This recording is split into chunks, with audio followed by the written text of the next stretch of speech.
Yes.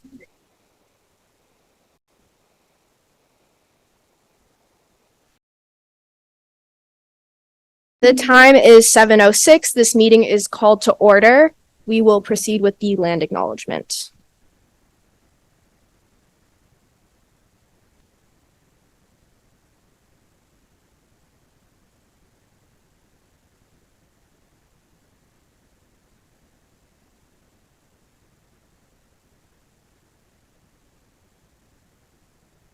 Western University is situated on the traditional territories of the Anishinaabe, Haudenosaunee, Lenape, and Ottawandaron peoples who have long-standing relationships to the land and region of southwestern Ontario and the City of London.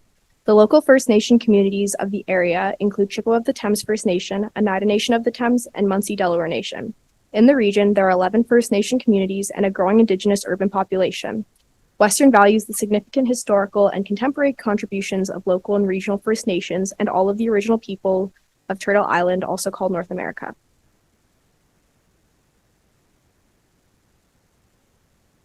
Okay, we'll now do the Western song.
Okay, we'll now proceed with roll call. Please head over to Echo 360.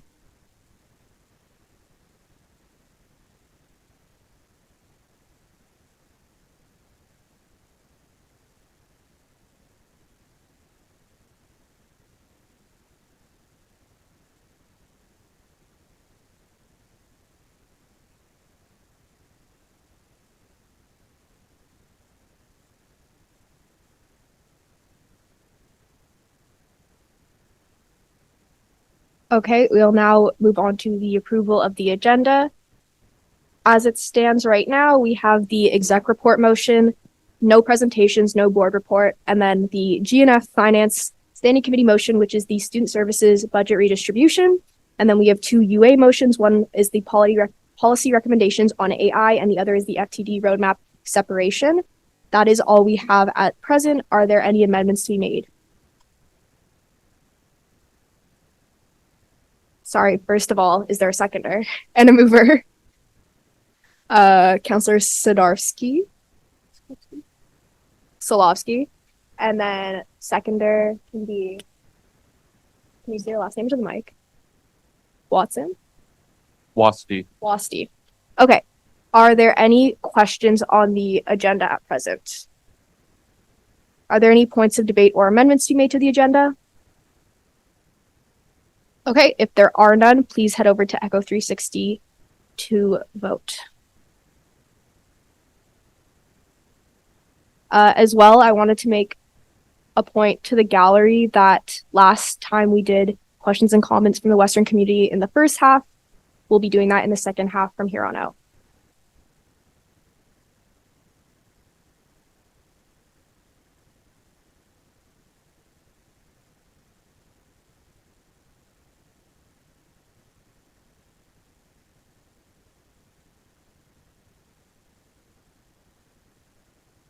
The agenda is approved unanimously. Now we'll move on to the minutes from the last meeting. Is there a mover?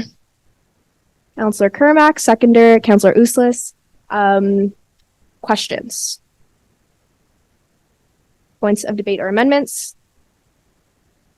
Okay. Please head over to Echo 360 to vote.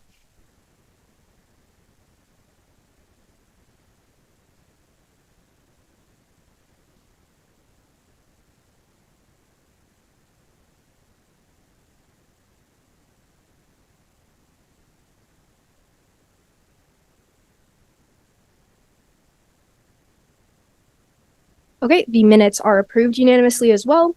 Moving on to our first motion, which is the executive reports. Be it resolved that council accept the executive reports for October 2023. President Ajak is the mover. Is there a seconder? Right. Alma Grabbing. Okay. Is there a presentation on? Can you email it?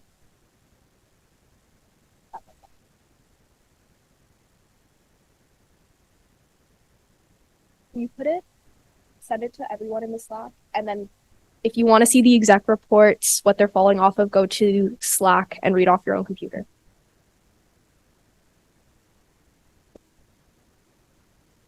You have the floor.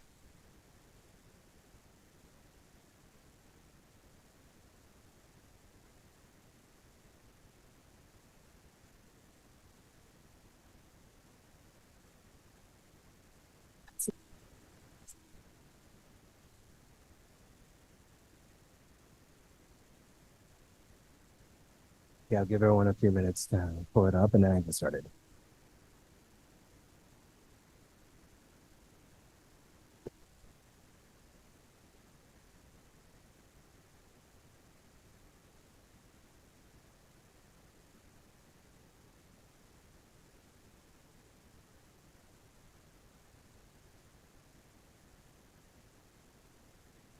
Yep. Do people not have access? Yeah, fair. So fair.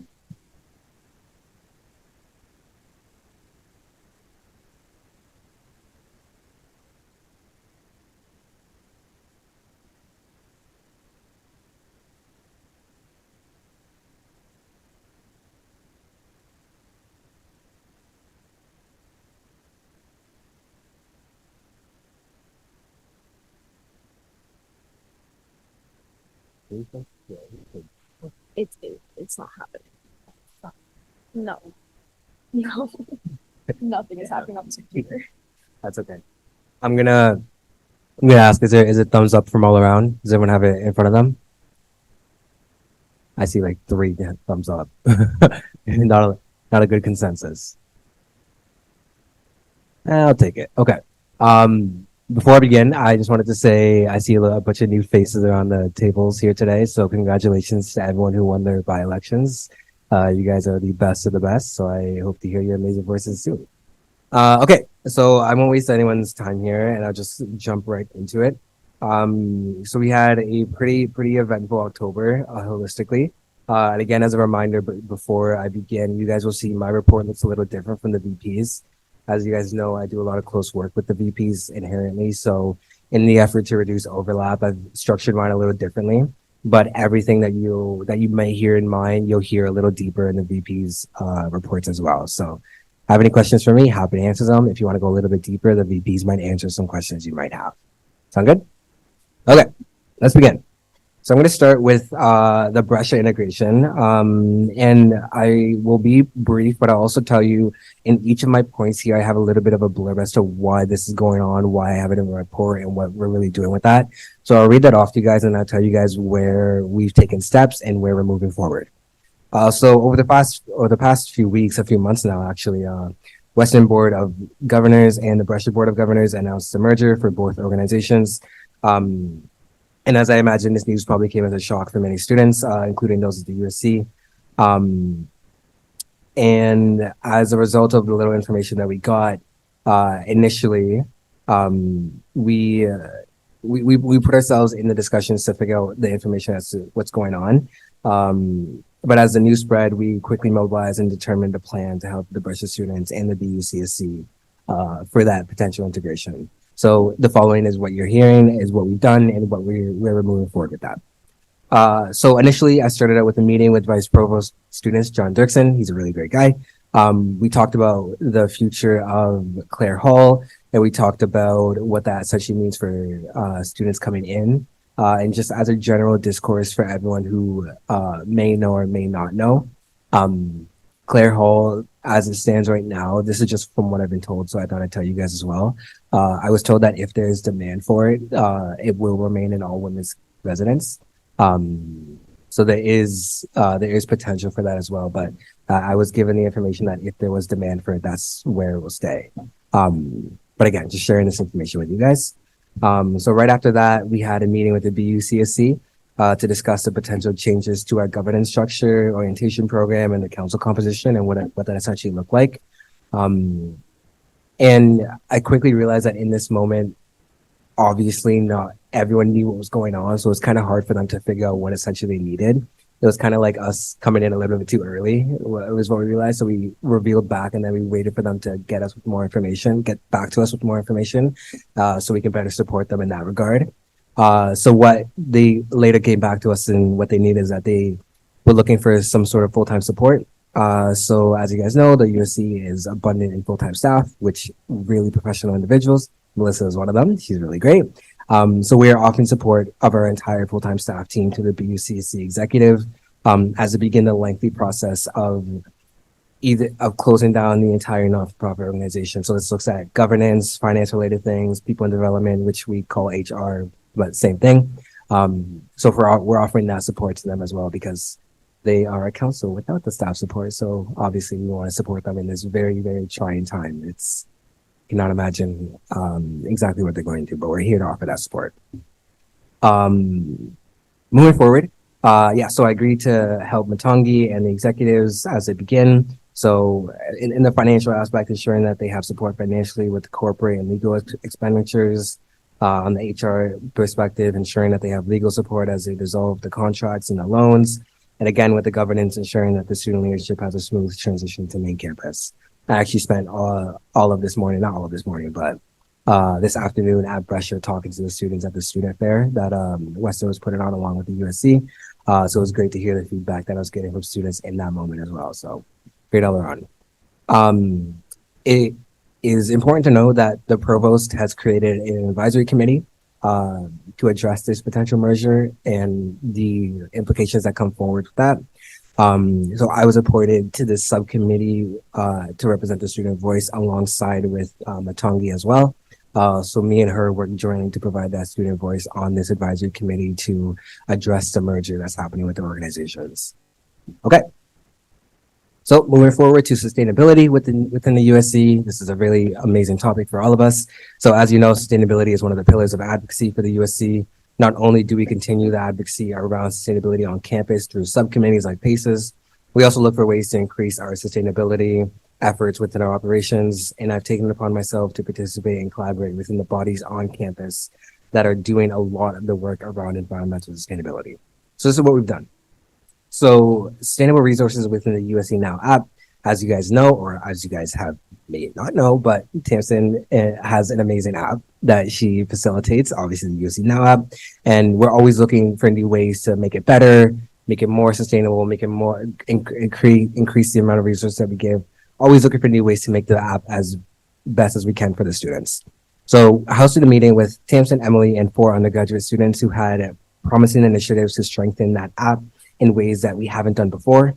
So we are looking to include sustainable resources, specifically garbage sorting resources, directly into the USC Now app for students to utilize as they navigate the municipal resources at their disposal. We're aiming that this will be really effective for all the first year incoming students who may not be residents of London, who are looking to learn more about how they sort their waste on campus. On and off campus. So this is a really great resource that was identified by amazing students. But again, I'm going to give full credit to their names are Maya, Rachel, Daniel, and Jasmine, all second year students who have phenomenal initiatives for sustainability. So that's just a great example of how students can really do change to like how they're power to change the world. So I think it's an amazing initiative. I wanted to put it forward. Moving forward. So the EDI panel on environmental sustainability, I sat on that with David Suzuki. I helped the King's Author Series host a panel on environmental sustainability with the renowned professor and environmental activist David Suzuki, Skylar Frank, who's a city councilor, Sarah Welsh, who was an amazing, really well-spoken high school student, and Dr. Tom Cole.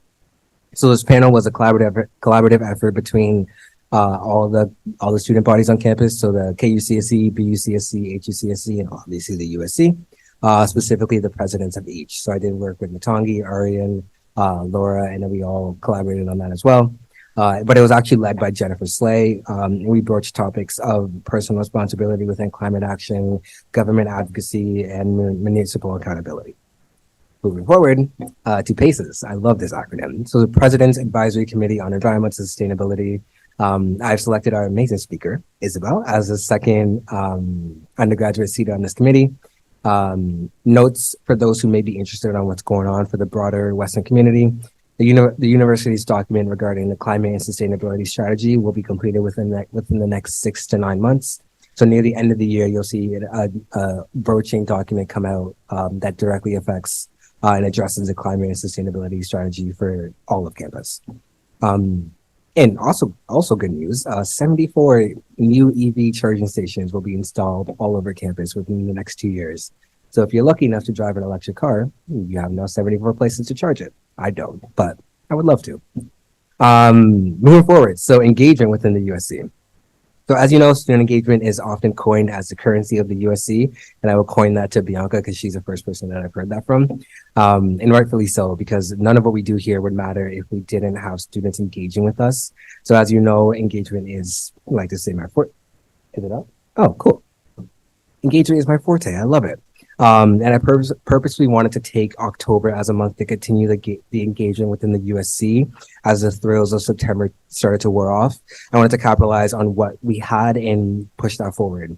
So some of the efforts that I took, I attended way too many club AGMs, over 30 of them, and I spoke to students on what the USC does and how that directly linked to the club system. The general feedback that I got was students didn't really know that by joining the club, they're involved in the USC. But now that they do know, or at least to the 30 club AGMs that I've gone to, now that they do know, they're looking forward to hearing all the amazing things that we do in this room. So I think it's just a small effort to see and show face to these amazing student groups. And I've seen a bunch of different students so passionate about the things that they were doing as well. So I think that was great. And then I put some examples of some of the places that I've gone to. But that was a little bit of a month-long win for me. So that was good. So moving forward to the Student Services Committee. Awesome. So the Student Services Committee is composed of student leaders and students at large. The purpose of this committee is to develop proposals and recommendations related to the scope of student services and the fees and their fee levels. So Bianca was actually elected as chair of the Student Services Committee, and I will give her a round of applause because she's a great chair. It was incredibly funny. Me, Bianca, and a bunch of administration staff sat on a Zoom call for 15 minutes and no one said a word because no one wanted to be the chair. But Bianca stepped up and showed her leadership. So, and Roma, so, so she was great as well. I actually have it here as well. So Roma and Victoria actually sit on the committee as well. So can we give them a round of applause as well? Great.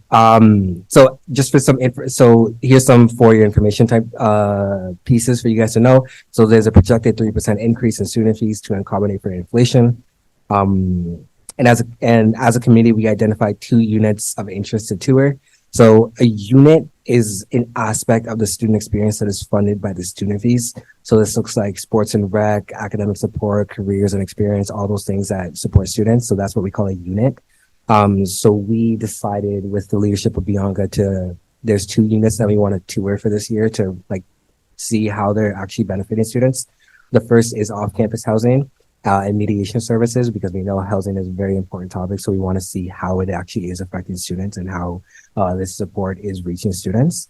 And the next one we have is financial services. So that we're trying to tie that in to see, we're trying to broach 2 topics, but one overarching idea of student support. And yeah, this is Student Services Committee. So moving forward to a little bit of a big thing for me, actually. So USC and the Morrison Institute for Entrepreneurship, which I believe you all may have heard of. It's run through Ivy, but it's an amazing, Hannah, I imagine you probably heard of this institute as well. So a relevant area of my platform was student businesses. And the following is a report on the progression made within that platform point and implementing the initiative on campus. So last month, I presented to the board of directors for the Ivy Morrison Institute of Entrepreneurship. Really intimidating room, talking to a bunch of older individuals on why student engagement matters. But I powered through. And I spoke on the potential of the partnership between both of our organizations. And it's actually funny because I was the first president in history to establish this relationship. I think both of our organizations have existed for so long, but no one's ever just really bridged that gap, I guess, per se. So I think that was great as well. So the directors were extremely receptive to the initiative, and I now was able to, as a result of that presentation, I sit as a director on the West Committee. So that's the Western Entrepreneurship Steering Team. And right now, as this new position that I hold on this team, we're currently planning the steps for the Student Business Appreciation launch, which is projected to be a lot better of an initiative than I originally thought. So I think that's great. And so here's some general updates. I promise I'm nearing the end of my thing here. I realize I'm starting to talk as long as Emily does, so I'm gonna wrap it up. I'm gonna wrap it up. Sorry, I just love it. So Western University has appointed their new chancellor, Kelly Megan, and she was installed into her position on Wednesday, October 11th. So she's a really, really, really kind individual. So I hope you all get a chance to meet her as well. You'll hear this through Emily, but we trained our USA delegates, and we will be leaving tomorrow morning so we'll be having a good time. We had our Senate meeting I think it was 2 weeks ago now. The EDI Strategic Planning Committee drafted version 13 and it's currently in its feedback stage. The food support fundraiser took place last Monday. As I realized this was 2 weeks ago now, as of me writing this. We also planned the fall Pride Parade alongside the office of the EDI. So I don't know if you guys got a chance to see that, but it was in the atrium. We did a nice walk as well. And I will out her as well. I don't know if she wants me to, but we elected the chair of the Purple Care Trust, which is Councilor Gaddis. So we want to give her a round of applause as well.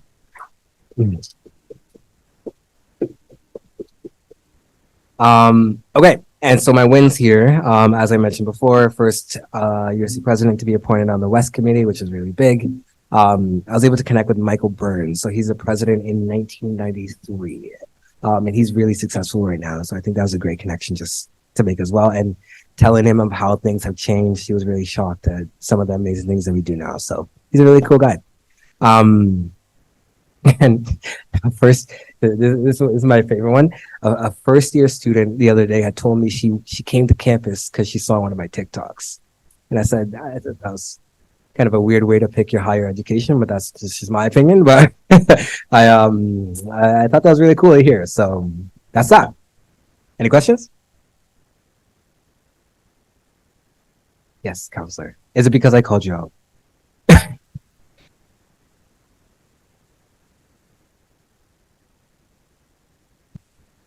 Question about the Russia stuff. Yeah. How are you going to determine if there's demand for Claire Hall to remain an all-woman president? Like, what measures are you going to take to measure? Me personally? Just whoever is in charge of that, like what they're going to do to make sure that demand is properly accounted for? Yeah, so I think that's specifically done through housing. So I'm not too sure how their policy goes with like demand and like determining who picks what goes to who bed. I'm not too sure what that looks like. I was just told that if there is demand, and that they left it at that because they didn't give me more information on that. But I will follow up with housing to see if they have a process for that. Yeah. Sorry, I didn't have more information. I apologize.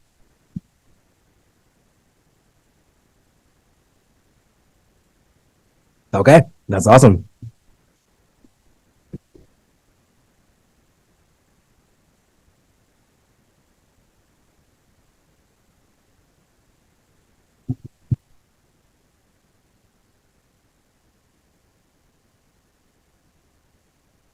So, thanks for doing that. So hi, everyone. I'm Maria Farouk. I'm your Vice President, University Affairs. So under me is academics, student experience, and advocacy on campus. So just a little intro for people who are new. So for the last month completed, so this year I was tasked with writing the mental health policy paper. So for the past month, we did student focus group recruitment. So we had 2 days of focus group where we had over 20 students show up. And it was kind of like a diverse group, engineering, international students. So we just went through a lot of the policies we're working on and just kind of had candid conversations. And then the following week was Mental Health Day. That day we had over 214 recorded responses, again, just asking mental health based questions. And then for the timeline for the paper, I'm hoping a draft is done for the next council meeting. So you will hopefully be seeing that in November. And if you already got a chance to kind of look at the recommendations, which I think were shared with the standing committee, I think kind of know what's kind of coming. So if you have any questions for that, I'm the person to ask. This month, I was part of a gender-based sexual violence meeting where we were working off soft hiring questions. So we were just looking at questions and putting them through a gender-based violence lens. And that's what I kind of worked on with the office. And I'm hoping that kind of translates beyond the faculty councils, like it goes to housing, it goes to charity and off campus. I attended the grand opening for Accessible Learning Labs. So accessibility is under my portfolio. This month was also the first VP academic roundtable. So I reached out to each VP academic and each council, and they kind of I gave an introduction of my role in academics and also kind of next steps. So I was added to a Senate working group where we're going to be looking at a lot of academic policies, such as religious exam accommodations and other things. So I kind of wanted to meet with this group just so I can task them with ensuring I'm kind of getting a feedback loop going, just so I can bring that to that working group. I had a Citron meeting. So that's the machines in the bathrooms. So right now they were running on a 28-day cycle. So every 4 weeks they would get filled up. The recommendations that are being implemented are the high foot traffic bathrooms are now going to be every 2 weeks instead of 4 weeks. And some bathrooms that don't kind of get that traffic foot area, they will be going up to 8 weeks. We also had Senate this month, and then my role for Senate is just kind of being a support person. So I was kind of supporting Matangi, who's the Brescia president, and also student senators. I had 2 interviews today, this month. So the USC Voice on mental health policy paper and also Gazette on Free the Dot. This month, I was also on the hiring panel for the ombudsperson.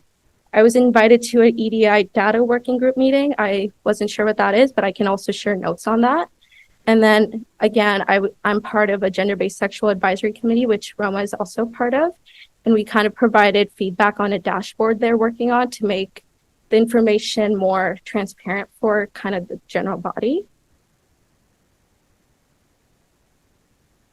Ongoing. So add and drop deadline is one of my roadmap items this year. So I've kind of done the research. I've been talking with the university registrar, but also Vice Provost Academics, Susan Lewis. So I got added to the subgroup for the Senate working group, which kind of helps me kind of move this forward. Currently, I'm collecting feedback on Free the Dot through surveys. So soon you're going to be seeing promotions go out through the Western USC.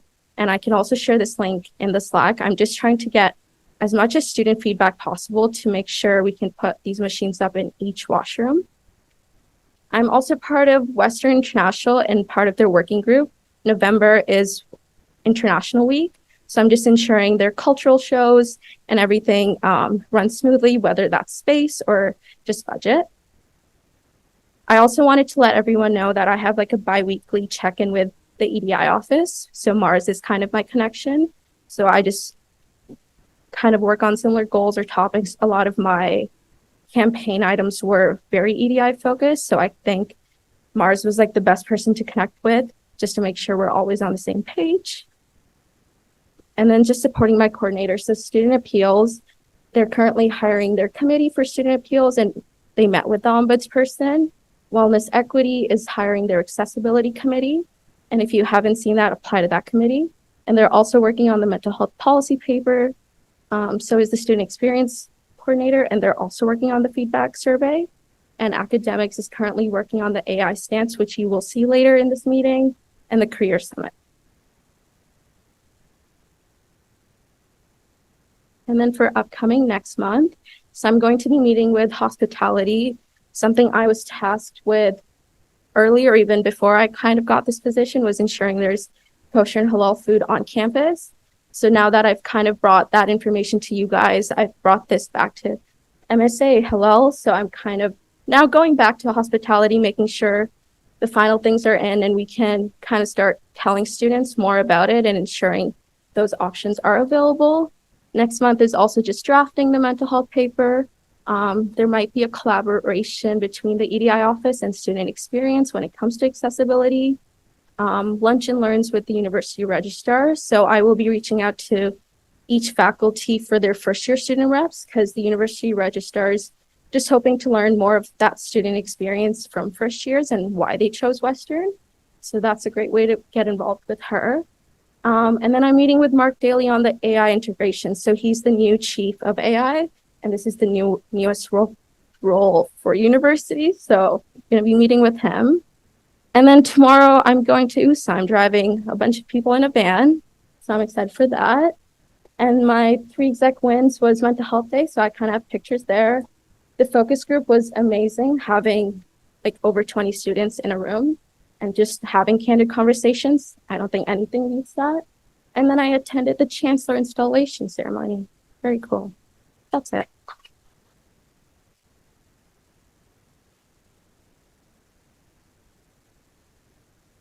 Any questions? Yeah.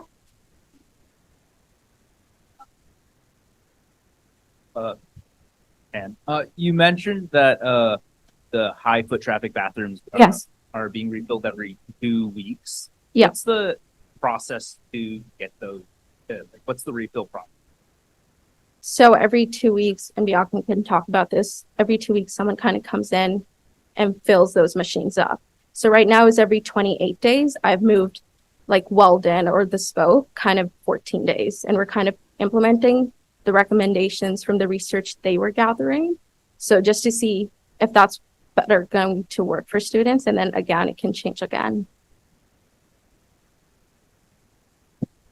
Do you know if any of the Ivy bathrooms are considered high traffic? Because Yeah. we've been getting a lot of complaints about not being enough.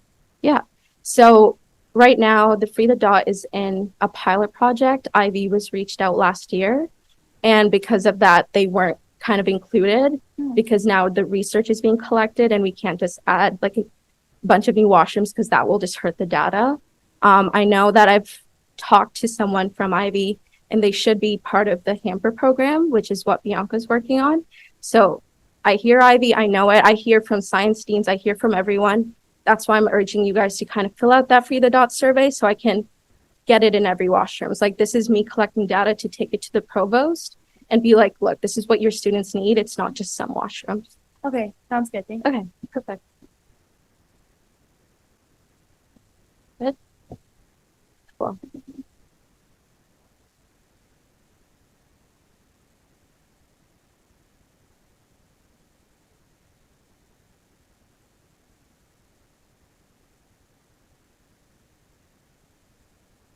Hello, everyone. So just to give a quick overview of my role for those of you who are new or have just been elected.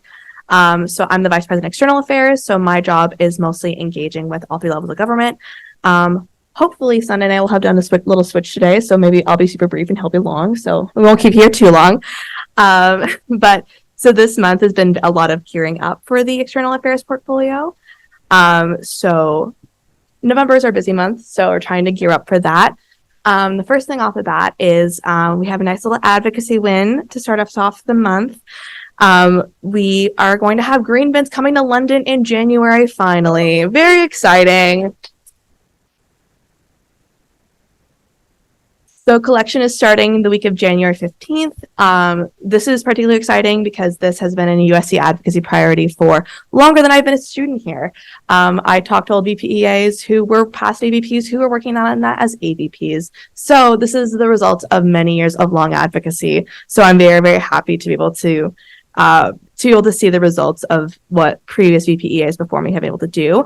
And with this coming in, both Tamsin and I are going to be looking to collaborate with the city, hopefully through the app on an informational campaign of what you can actually put in green bins, because that does vary from jurisdiction, so that students are able to effectively use composting and are able to not accidentally contaminate it by putting something that's not allowed in there.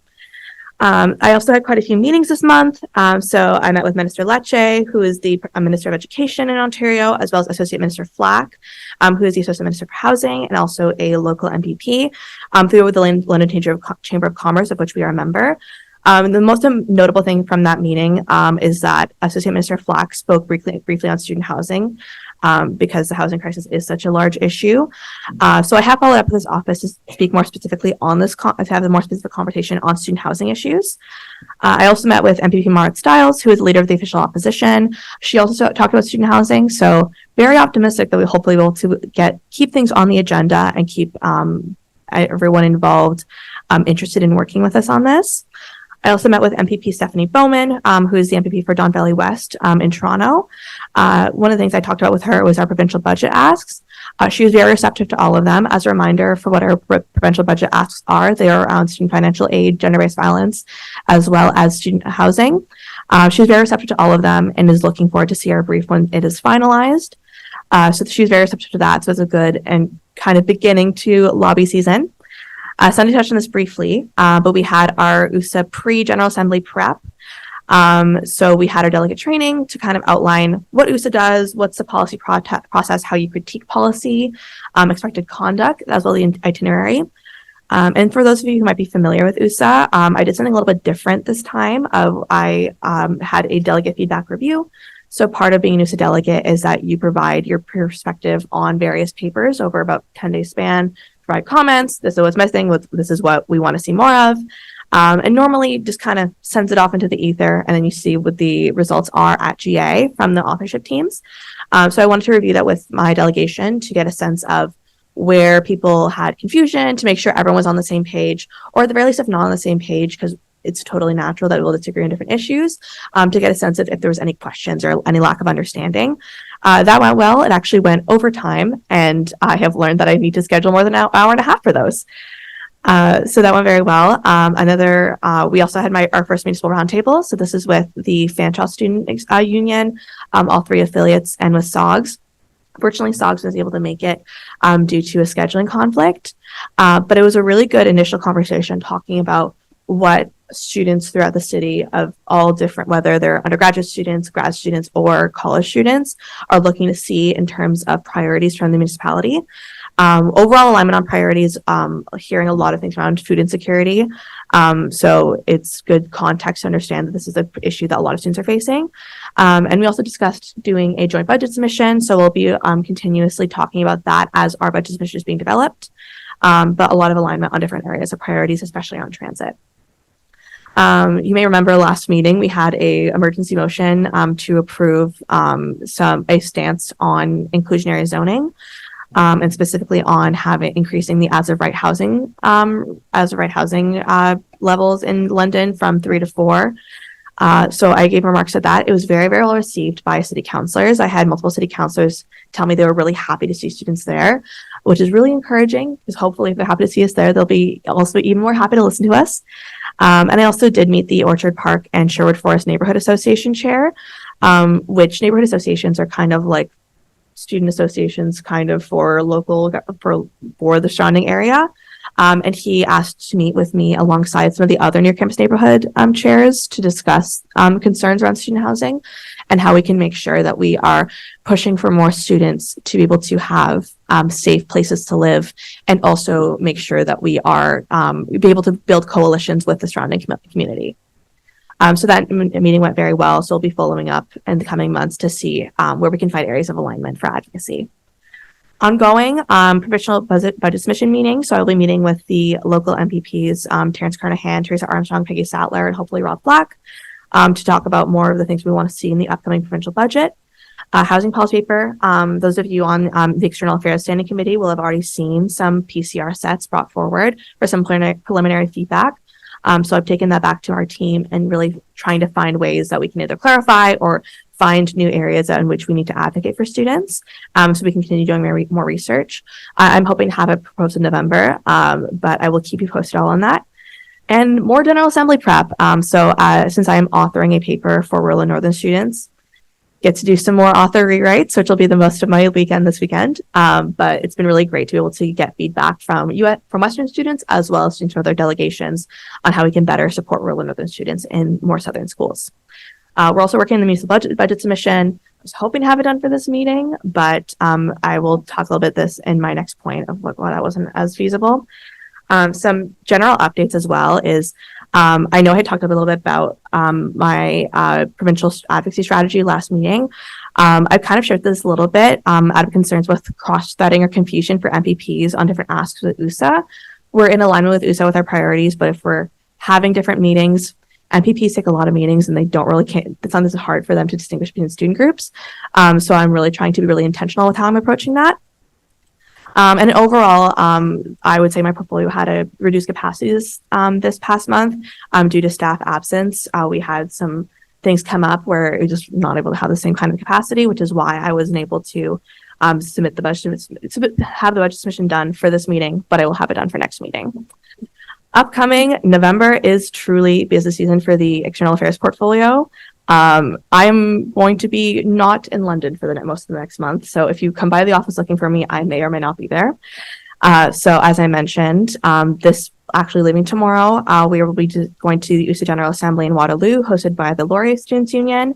Again, we're going to be discussing rural and northern students and student health and wellness. And I realized I forgot to put the last one, but it is housing, transit, and community development. And then in 2 weeks, Sun and I will be going to Ottawa for our Western's Federal Lobby Day reception. So this will be an opportunity to meet with staffers, MPs, various other people, other sector stakeholders, to really kind of lay the groundwork for our Federal Advocacy Week a couple weeks later. We're also going to be meeting with some Ottawa-based alumni and staffers to help build out some more of those relationships federally. Then November 20th to 25th, I will be going with my AVP Anne to CASA Federal Lobby Week in Ottawa. So again, some of the identified priorities that we identified in July at our policy and strategy session will be in these briefs, which I do not have yet, but I will be able to circulate that to you when I do, which would be student financial aid, mental health, housing, copyright, student research, and international students. So all very topical with Western students, and I'm very excited to be able to talk to MPs about this. And then the immediate following week, we have USA Provincial Lobby Week in Toronto. Again, briefing coming, but some of the identified priorities from our strategic conference in June are food insecurity, housing, sector sustainability, and mental health with racial equity lens. So again, happy to forward those over to everyone once we have that more solidified. During our Provincial Lobby Week, Western will also be in Toronto advocating provincially to MPPs. So Sun and I will also be attending the Provincial Lobby Day reception in Toronto, again, to meet with staffers, MPPs, be able to continue to build those relationships. Another upcoming event will be Municipal Lobby Week. That is, again, upcoming. Once I finish my budget submission, I can actually tell people what we're going to be advocating on so they can get back to us and whether that will work for them timeline-wise. But that will most likely be the first week of December. And Pints and Politics. So Pints and Politics is coming back again this year. We're trying to finalize some dates, talking to MPPs and city councilors, but we will be inviting local MPPs and city councilors from areas with large student populations, as well as the mayor. Ideally, we'd love to invite the MPs, but unfortunately, their sitting calendar doesn't work with a lot of the other places. So unfortunately, no federal representation there, but we'll be keeping it the provincial and municipal. And this will be a really good opportunity to discuss student issues and free food. So when I have the date finalized, I saw all of you perk right up there. As soon as I have the dates finalized, I will let you all know, and hopefully I'll be able to see all of you there. And hopefully you'll tell your constituents to come as well, because it's a really good opportunity to talk to your city councilor or your MPP about what you want to see more of in your government. So really hope to see you all there, and happy to take questions.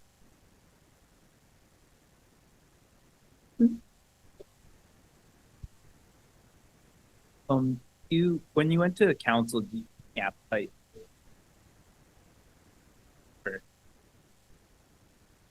I would say not a ton of appetite, especially I've heard concern from local from residents in near-campus neighborhoods around density as it is. So I don't know how feasible 5 will be. But the good thing is that a lot of the residents are really willing to work with us. So even if we're not able to up that number, I think that we'll still be able to find solutions that work for everyone involved.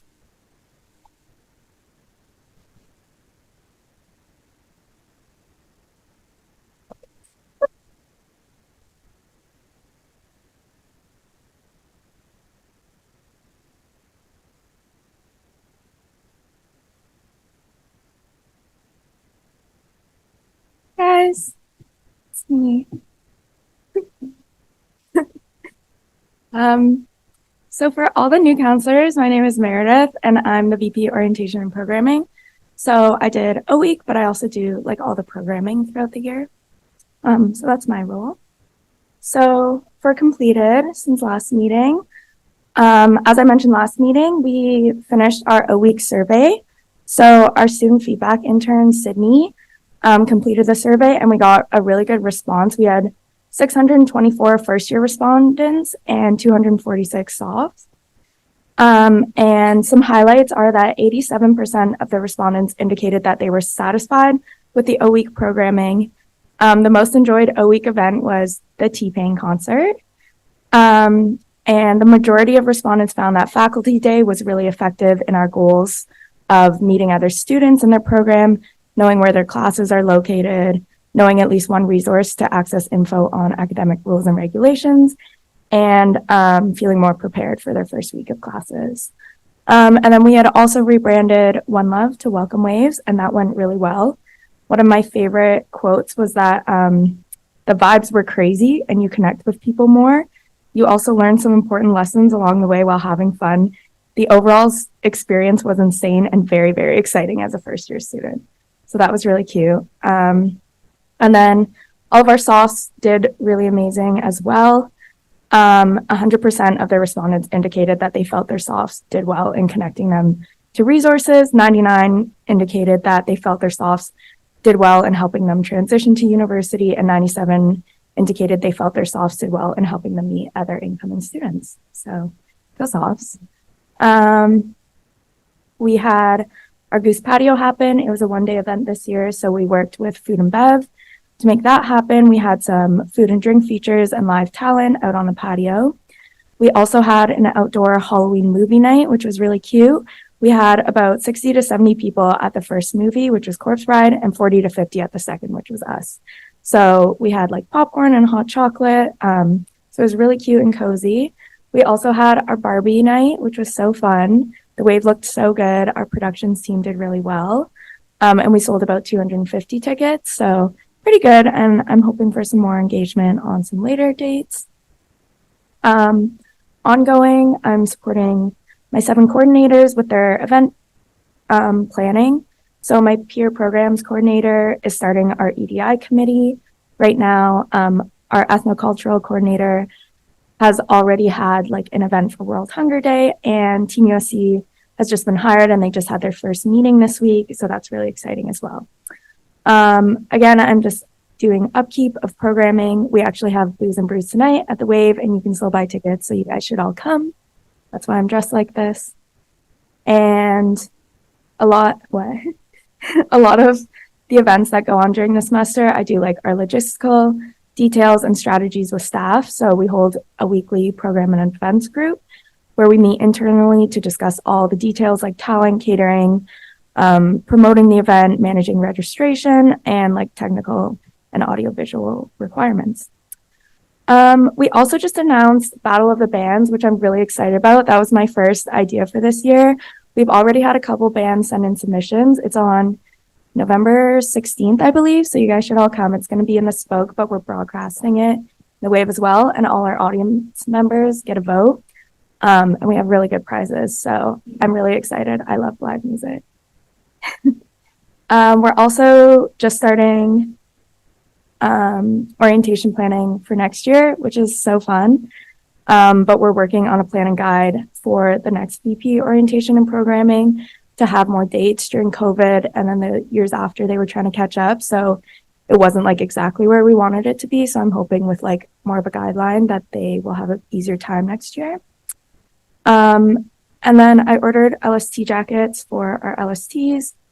So those came in. So that's exciting. And we're planning an LST social with Pappy at Student Experience soon. So that's going to be fun as well. So that's leads off appreciation. And then upcoming, I'm planning out next semester right now. We're working on some talent for a couple shows, which is exciting. And if you guys have any ideas, let me know. I'm also working on a timeline and structure for a leads off team hiring. So that's actually starting this week, I think, which is really exciting. We're hoping to have all the faculty LSTs hired by Christmas break. So the panel is going to be our senior manager of people and development, Carla, a rep from the faculty. So usually that's the associate dean, and then myself, and then our outgoing head soft will be included as well in the interview marking, and faculty presidents if they so choose, but that's optional if they want to, but they're welcome to. Yeah. And then my wins are getting to see the wave in all pink, which was so fun. We do Clifton strengths at the USC, so we got all 34 of them recently, and I just find it so interesting. And then I took a little vacay to Calgary. Thank you. Any questions? Okay, slay. Bye.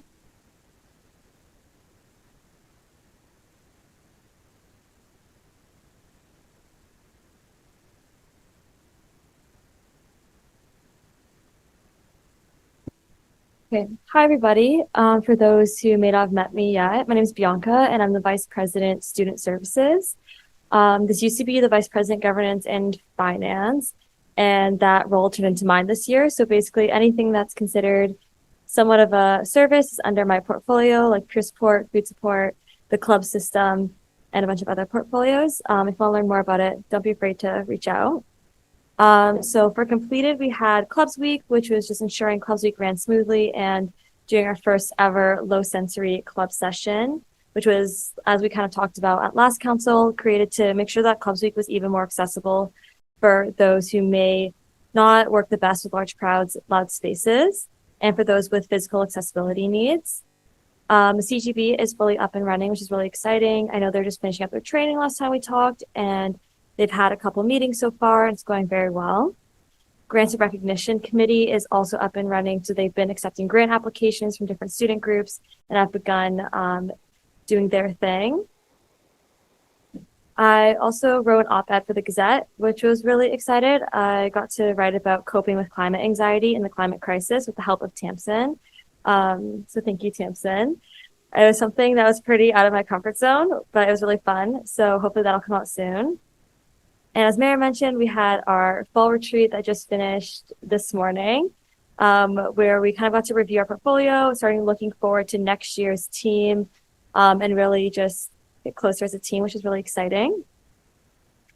And for ongoing, so before I get into kind of supporting my coordinators, I kind of want to just talk a bit more about my role because it's brand new this year. I want to make sure that I kind of keep sharing how the role's going and be really transparent with council. So kind of just what I've realized is that a lot of my updates in the future of VPSS may be a lot of ongoing projects with my coordinators throughout the year, since a lot of my role really is to maintain and improve the services within my portfolio. And yeah, I just want to share that because as we all learn together what student services is and can be, I want to make sure that I can continue sharing those updates with you guys. So supporting my coordinators, continuing to lead my team, answer questions when they have them, and beginning to support some larger programming goals from a higher level with them. For example, we've started talking with Western about potential collaborations with a couple of the initiatives, including having conversations with Sports and Rec about possibly having Relay for Life at the rec center this year, and also talking with Western about the early outreach conference regarding housing for the delegates and the volunteers that are a part of that conference. Also continuing to give extra love and attention to food support services. We've begun working with deans of faculties across campus to run faculty food drives. We've already had a couple faculties that have reached back out. So we have begun scheduling them in to do faculty food drives, which is really exciting. And again, the intention was to reach out to people other than students on campus to help, because I know that a lot of students are willing to help, but sometimes they're not in a position to do that. So making sure that we reach out to other community members is really important to me as well. And also supporting my food support coordinator with additional food drives that she has organized with different community members. So that includes the Western Research Parks and also, I hope I pronounced it right, like Grosvenor's Haunted Lodge. So that's very exciting. Right now, my AVP and I are also applying for the City of London's multi-year grant. And that is for early outreach as well as food support services.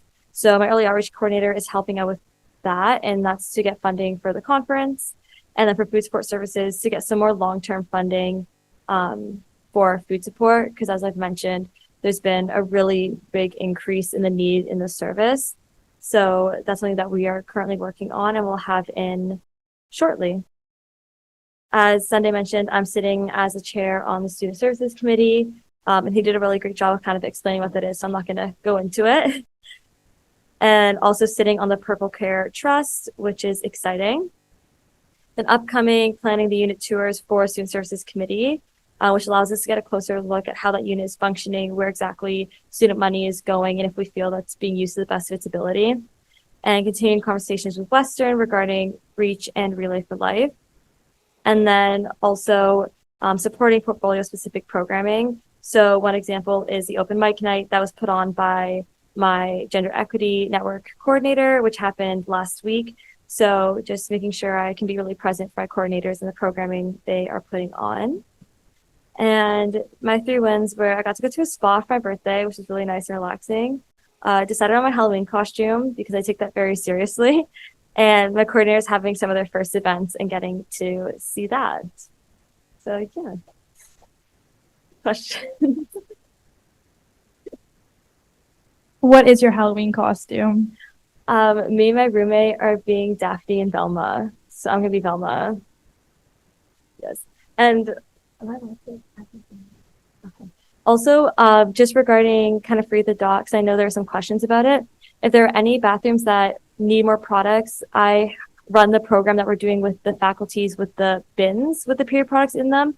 So please do fill out the surveys for Maria so we can keep up the advocacy, but definitely let me know if you guys need more support or if you're hoping to get bins and more washrooms, if you need more product, anything like that, just let me know because I really want to make sure that everyone has what they need for this program. So don't be shy, just email me and I can make sure that you have what you need. But yeah, thank you.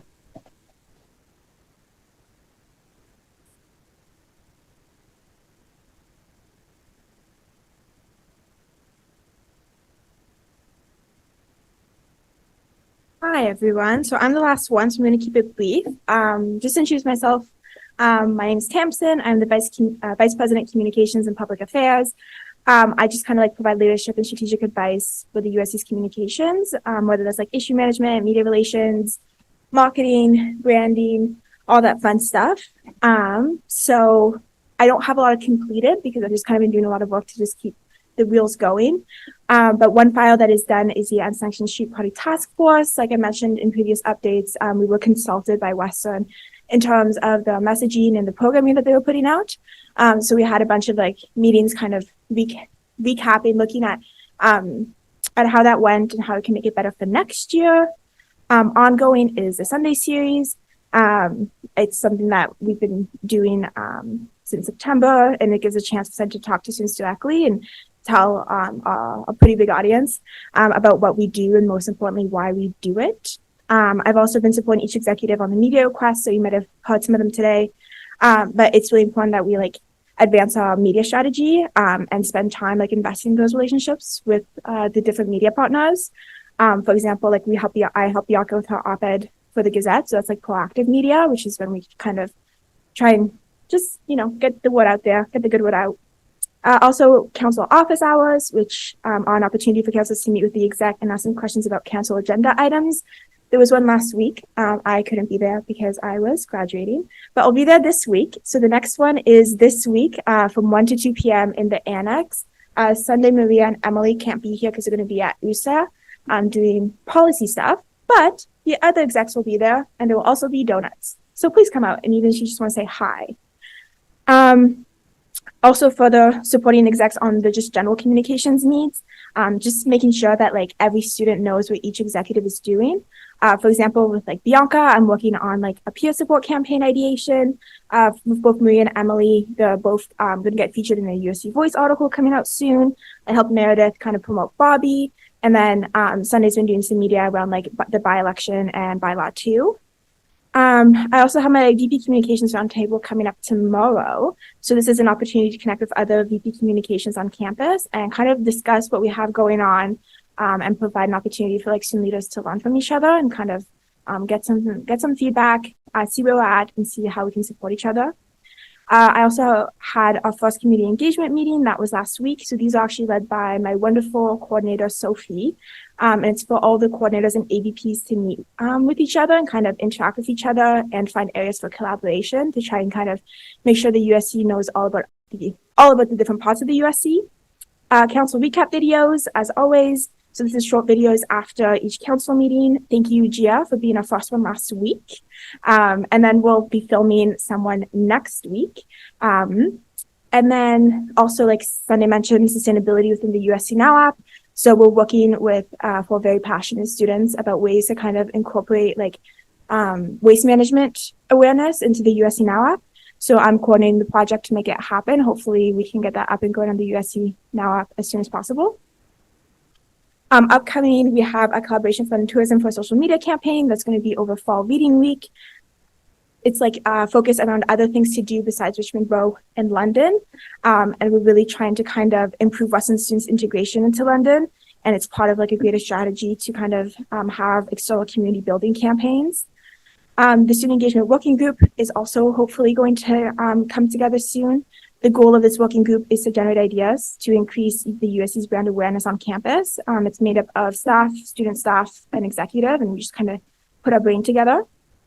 Social media campaigns. So I'm working closely with my campaigns coordinator to find kind of ways that we can create some fun, exciting campaigns for students online for the end of the semester and the beginning of next, including the Ask Her Them campaign, a sustainability project around the green bin rollout, and a peer support relaunch.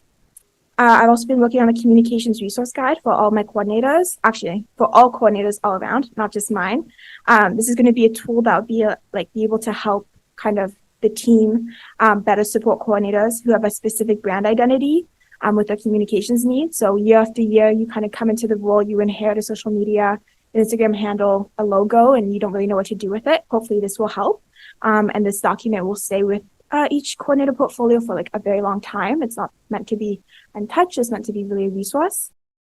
My 3 exec wins is that I graduated last week. I am so proud. I made it. There's a photo of me with a big smile because I finally had it in my hands. My other exec win was the Halloween outdoor movie night. I don't know why. I just loved it so much. It was so fun. And also listening to Radio Western at the Spoke from 2 to 4 every Tuesday. Any questions? Yeah. I guess this question is for also the exec as a whole. But as a result of the video posted last night, which involved the removal of posters in the USC, many students have brought up the question on whether or not the decision was made by the USC or if it was an action that was taken by lone students. And so many students are asking if the USC would clarify as to whether or not it was a decision made by them or by Western Facilities Management or by lone students. And if it was taken by the USC as to why the situation was not handled by council and why it was taken by students. Since I know the USC was name dropped and the video has gone like quite viral with people calling out the USC. So. Yeah. So we're currently investigating the situation. We're meeting with like the different groups to understand exactly what happened. So we can let you know once we have more information, but right now we're still investigating what happened because it just happened last night. Yeah. Any other questions?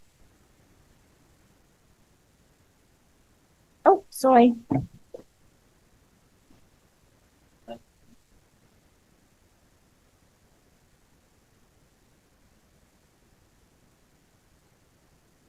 Yeah, sure. Do you want to explain it? I know there was, as far as I know, I've only seen the video and I've heard from students, but there were posters that were posted across campus, including in the USC and in relation to the conflict going on. And so in the video, there were students taking down the posters and they mentioned that it is like a decision by the USC. And so there's hundreds of comments, and the video has been viewed by hundreds of thousands of people.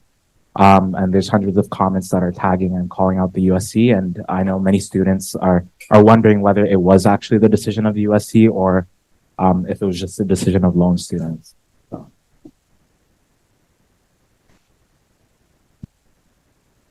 Any other question? No. Okay. Thanks, guys.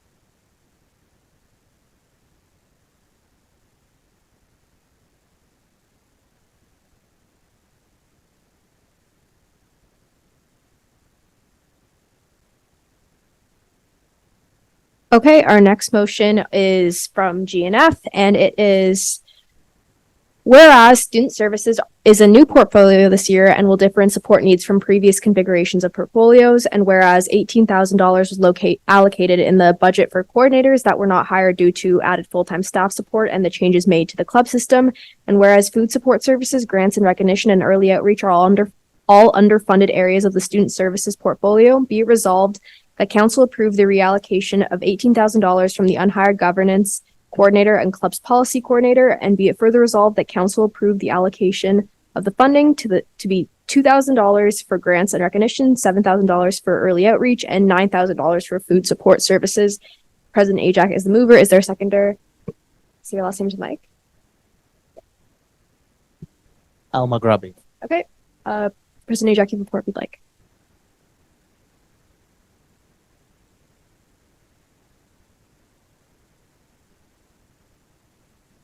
Yeah, basically just like what the motion says. So as I've kind of been working with my portfolio and seeing where we need a bit more financial support across the portfolio, I'm hoping to reallocate the budget for 2 coordinators that weren't hired this year due to added full-time support. Notably the student community manager that was hired about halfway through the summer, who is able to help out a lot specifically in the area of clubs. Okay, questions on this? Yep, Councilor Roussos.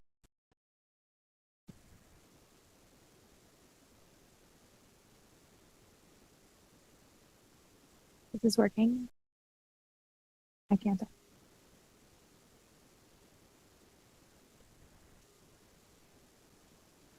Can I ask why we didn't need a governance coordinator for this year?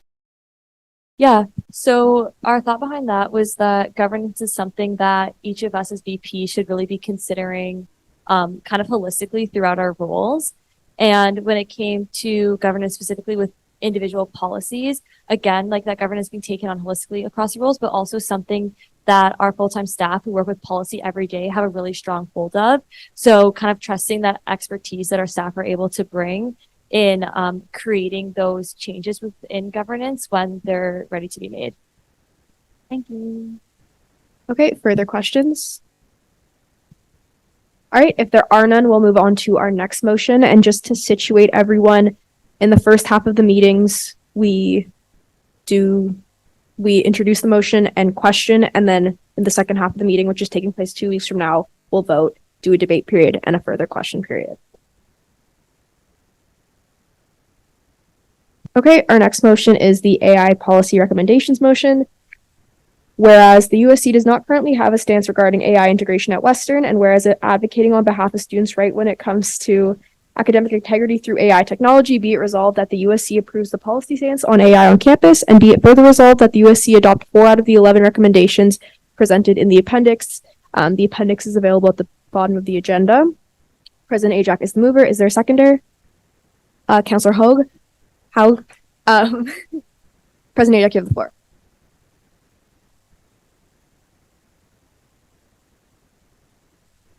Okay, so hi guys. So I brought this AI recommendation to this UA standing committee, and we kind of went through all 11 recommendations. And the reason I kind of asked to adopt 4 out of the 11 is just because it's, when talking to Western admin, it's an easier ask to ask 4 things and not like 11, just so they don't find like a loophole to just be like, oh, but we did 2 of those and that should be enough. So kind of picking those 4, it kind of forces us to have a stronger stance. So the four that we kind of picked are bolded in the document. Does everyone have access to it? It's at the bottom of the agenda. Okay, questions? Questions? Okay, if there are no questions, we'll move on to our next motion. This is the motion on the separation of FTD on the roadmap. So whereas the current executive roadmap does not have clear outlines of the roles and responsibilities on Free the Dot, and whereas the USC is committed to menstrual equity on campus and ensuring gaps are filled for students, be it resolved that the USC approves the separation on the roadmap, and be it further resolved that the USC adopt and follows the division of roles and recommendations presented in the appendix. President Ajak is the mover. Is there a seconder? Councillor Leokakos. President Ajak, you have the floor. Thank you. So for this one, Bianca and I brought it as a discussion item last council meeting. So Free the Dot is an advocacy project that started years ago. It resulted in the machines we kind of see in the washrooms, but to fill in the gap that not every washroom has a machine, we had to start a hamper program, which Bianca is taking the lead on that. And to kind of separate accountability and responsibility on the roadmap, we kind of want to separate those two things. So if you open up the motion, we kind of added two blurbs. So one is Free the Dot, which is me, and what I'm responsible for when it comes to end of the year, so May, and then what Bianca's responsible for, which is the menstrual equity hamper program. So we're just asking for approval to split Free the Dot into two different things for this year, just to fill in the gap that we currently have due to not every washroom being filled. Okay, questions? All right, if there are none, there are no for discussion items.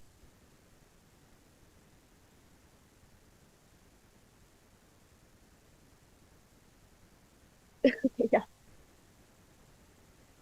Yeah. Motion for termination. Seconder. Councillor Kerr.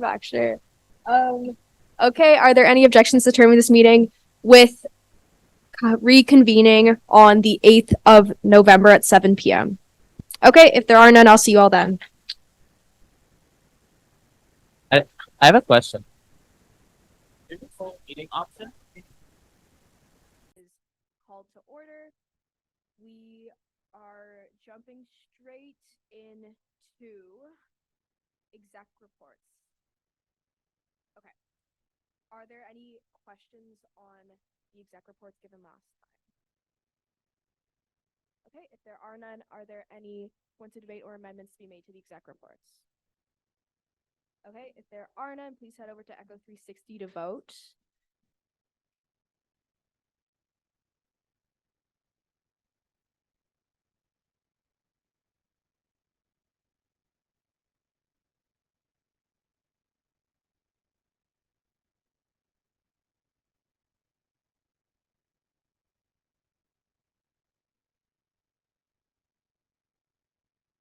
Oh, yeah, you guys didn't warn me. That is roll call.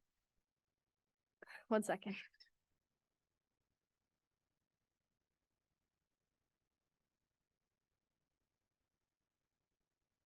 Okay, now vote on Echo 360.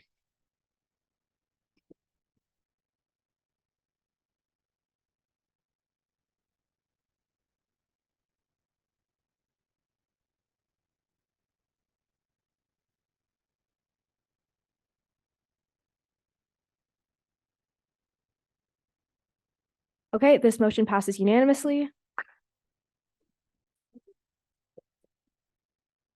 We'll now move on to the motion regarding student services budget redistribution. President Ajak, do you feel there needs to be a refresher on this? I will throw it to anyone else. Does anyone think that there needs to be a refresher as to what's going on with this? Okay. I love it. Okay, then no. All right, questions? Points of debate or amendments? If there are none, please vote on Echo 360.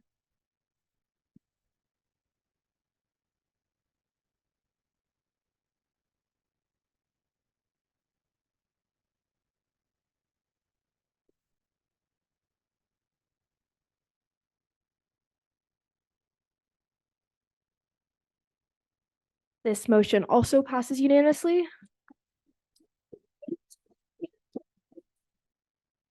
Our next motion is on AI policy recommendations. Are there questions on this or clarification needed? Okay, if there are no questions, are there any points of debate or amendments to be made? If there are none, please vote.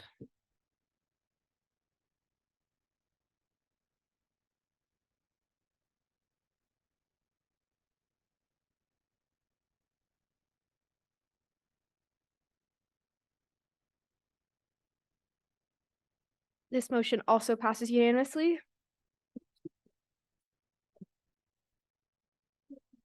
The next motion is on the separation of FTD on the roadmap. Questions? You can also follow along on the agenda if that's easier. Yep, because I wasn't moving the slides.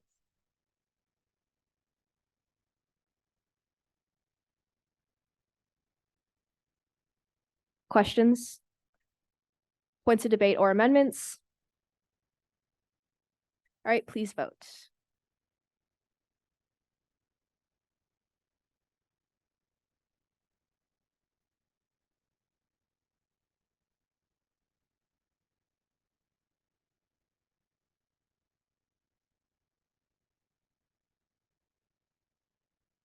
This motion also passes unanimously.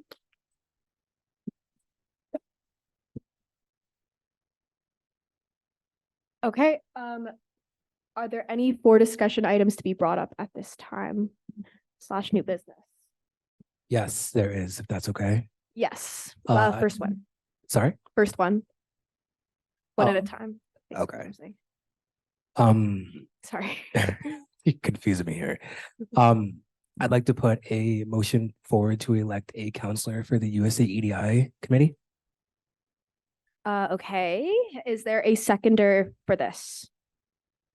Counselor Uslis, are there any questions on adding it as a new business item? And then are there any objections to adding this as a new business item? Okay.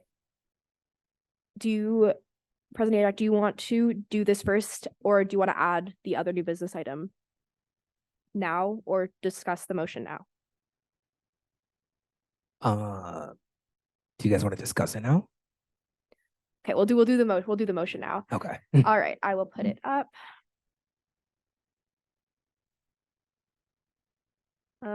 This is the advisory committee policy at present. Do you have the wording of the motion itself? Okay, it'll Thank be you, in Melissa. the agenda. President Ajak, you have the floor. Just gonna wait for Melissa to put it in the agenda. I think she's typing it out. Oh, perfect.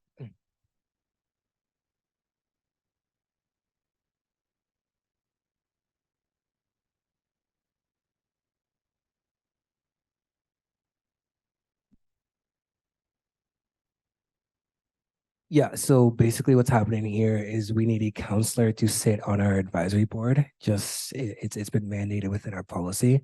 So it's pretty much just how the USC manages all the EDI that we do within our organization. So, and that's like the most simple I can put it. Okay, I will now accept nominations from the floor. We only need one. You can also ask questions. Counselor Goddess. Is the time commitment like? About the same as the Purple Care Trust.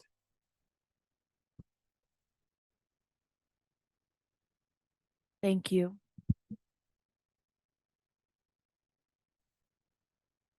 At least one meeting per month. Further questions? Counselor Sani. What is the time commitment? About one meeting per. Sorry? But- Once a month. Okay. Yes, Counselor Hogue. Can I nominate myself? Yes. Okay, we have one nomination. Are there further nominations? Yes. Into the mic, please.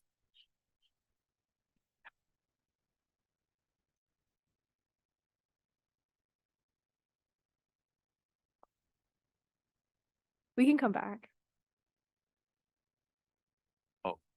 My question was, when are the meetings?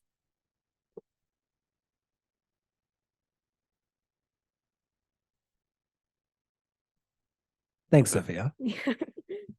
Okay, further, yes. There's one on Friday. Upcoming. Next Friday. Wow, thank you. Guys, forgive me. I just came back from Ottawa. Like we were on a 7-hour bus ride. Literally an hour. Literally an hour ago. Okay, Forgive me. go for your question. Yeah. Can I also nominate myself? What last name into the mic? Please. Jones. Jones. Okay. Are there further nominations? Yes. Last name? Wasti. Wasty. Further nominations or questions? Thanks for using those. Okay. I guess Melissa. Thank you. Oh, one more. Yep, go ahead. I can share it. Yep, I'll share it right now.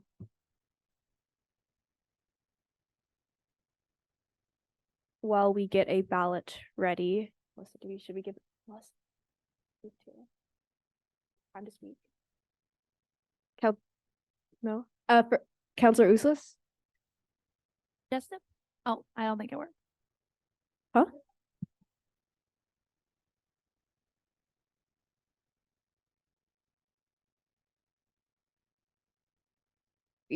Yep.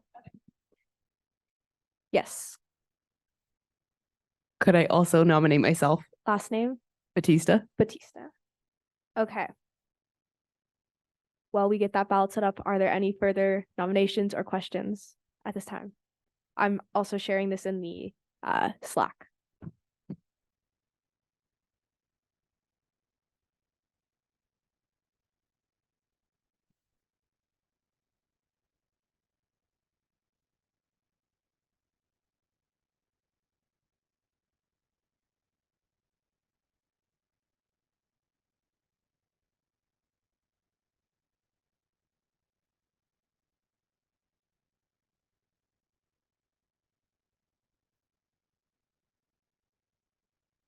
We've exhausted our nominations, correct? From the floor?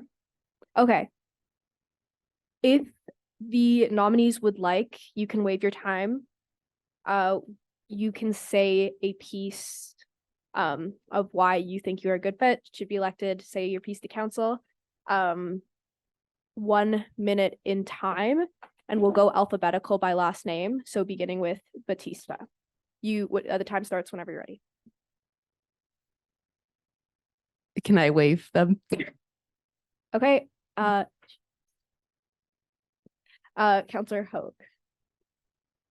Sure. I was on the Faculty of Music EDID task force for 2 years, currently sit on it. And I was the Faculty of Music Student Council interim associate vice president of equity and accessibility last year. So got a lot of experience with it.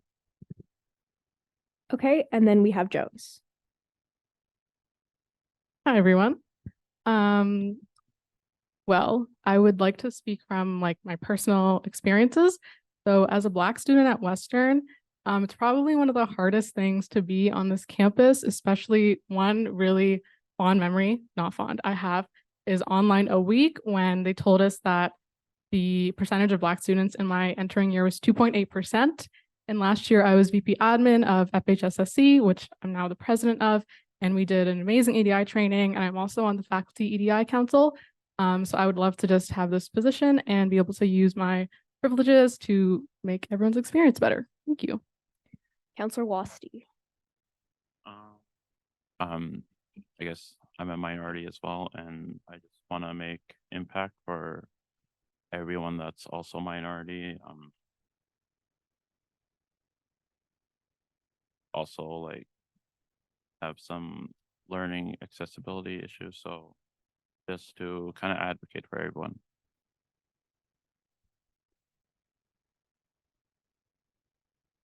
Yes, please. Proxies come to the front. Okay, or don't. Oh, sorry. Okay, you're all the way back there. How should we get? Oh. Thank you. I also fixed the access to the committee policy, so you should be able to access it now.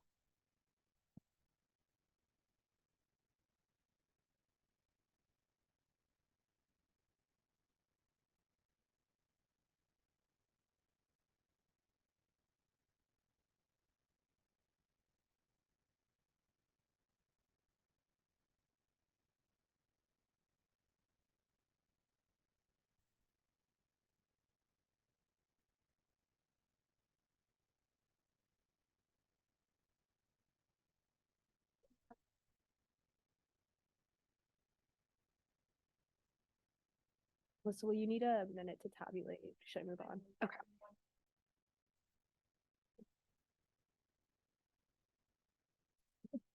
All right. We still need to vote on the motion itself, which is to elect the person that is being voted on right now. So while Melissa is calculating that result, we're going to vote on basically whoever the winner of that is will gain that position. So questions on that? Points of debate or amendments? All right. Please raise your placard if you are in favor. And keep them.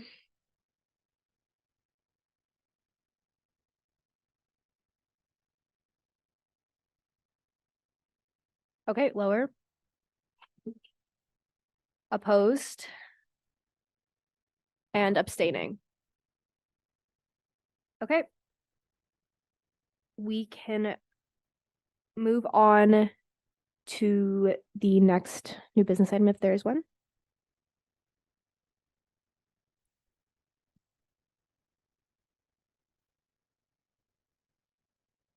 There is one. Sorry. Okay, go ahead. Em, do you want to talk about this one? Okay, thank you. So this one is just a motion to add a presentation from the executive director of CASA.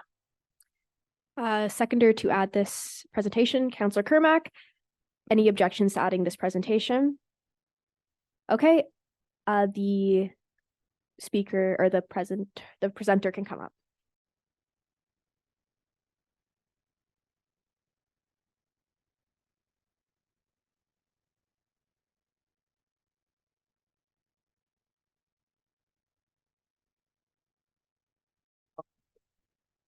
Perfect. Well, thank you so much for having me, especially on such a cold evening. And from what I've understood from Emily is you've kind of been talking about CASA, the Canadian Alliance of Student Associations. So I won't take too much of your evening, but we'll just run through so that you kind of have a name to the face to the organization, but also kind of create some space for some question at the end as well. So I'm just going to go quickly through it, but nice to meet you. Just to quickly introduce myself, my name is Wasima, she, elle pronoun, the executive director for the Canadian Alliance of Student Association. I recently got appointed as the ED. Mackenzie Metcalf, one of your fellow alumni, was the ED, and I was the member relations. So I've been at CASA for about almost 2 years now, but in the student government world for about 6 years, I would say. So slowly been building up to be here and a really proud student advocate. So for today, we'll just go over a table of contents. So we'll go over what is CASA, what does our document and structure kind of look like for just transparency says for you to understand the structure. What do we really do when Sunday and Emily are like, we are going to CASA? What do they actually do there? A couple of records of our success just to show how advocacy really do come into action and tangible results. What does a year at CASA look like, and how does like the student influence those decision making, and what does this all mean to you as counselors, but also as a representative of your student body around this table? So what is CASA? So if someone were to ask me through a slide, what is the organization? So we represent about 365,000 plus students across the country. We have 25 member schools who elect 7 board directors at their first meeting. We also have 2 Indigenous students who sit at the board that is appointed by the Indigenous community at the organization. And we operate on a 1 vote per school principle, which I'll go a little bit more into detail. So similar to your own USC, we are a member-driven. Our mission is to ensure that CASA is advocating for student using policy development, research, campaign, partnership, just to push for an accessible, affordable, high quality, and innovative post-secondary education for anyone wanting to pursue an education in the country. So these are our core 6 values. So myself as a staff or any of the delegates that engage with CASA tend to abide to by virtue of being associated with the organization. So we are nonpartisan. So whoever is in power, we believe we can push for the student agenda. So we don't take any political leaning. We will meet with anyone who would be willing to meet to push for students. We are member driven. I like to say the students pay me to have this job and they kind of direct me on the organization. I work really closely with the board, who are all elected student leaders. So it's the members and the students putting the direction. I graduated 3 years ago and I couldn't tell you what it is to go to school during a pandemic, for instance. So it's really the student driving the organization. Research-based, we truly believe that everything we present to the government or to any stakeholders is very credible and is very backed up. So we have a full team that kind of worked on research-based advocacy and creating policies and research papers. Easy in, easy out. I think that's like one of the big selling point of CASA is because we truly believe that you get to know and you know your student, you know how you want to engage with the organization. So giving the autonomy back to the students to decide how they decide to engage with federal organizations. So it's quite easy to join. You just write a letter to the board. They approve it for formality, present it to membership. You become a member. And to even leave, you just give us 120 days notice. We ask before the end of the fiscal year just to make sure our budget doesn't is kind of countering for that. But you just write a letter and usually you go on your merry way and you kind of give another year or 2 before you rejoin again. So it's very easy on the process. Transparency, I have given this presentation, I think about 40, 50 times now, but I think it's because I like to bring those information directly to the student for transparency's sake, but also if you were to go on our website, right now our budget is there, all our minutes from previous conferences. So we try to keep our website pretty up to date just to keep the membership updated or just anyone who wants to know what CASA is up to, pretty transparent, and 1 vote per institution. So we work with organizations that represent 20,000 students or 43 like yourself, but also 2,000 students. So how do we ensure an equitable voice? So we operate on a 1 vote per institution just to kind of balance that out, because if we was a little bit more vote, if all the smaller schools, for instance, were to like group together and vote, then that kind of creates an imbalance. And that was something that was decided by the membership a couple of years ago and has seemed to be working pretty well when it comes to the EDI lens, when it comes to the organizations running. These are currently our members. We keep adding to it, and I don't know where to keep on putting them on the slide, but we're currently 25 from all across the country. We have a couple of Ontario school, a couple of BC on the East Coast as well. But another thing that we have at CASA, which is pretty cool, is that you are able to be an observer, which you currently are, is you get to observe the work that CASA does for a maximum of 2 years.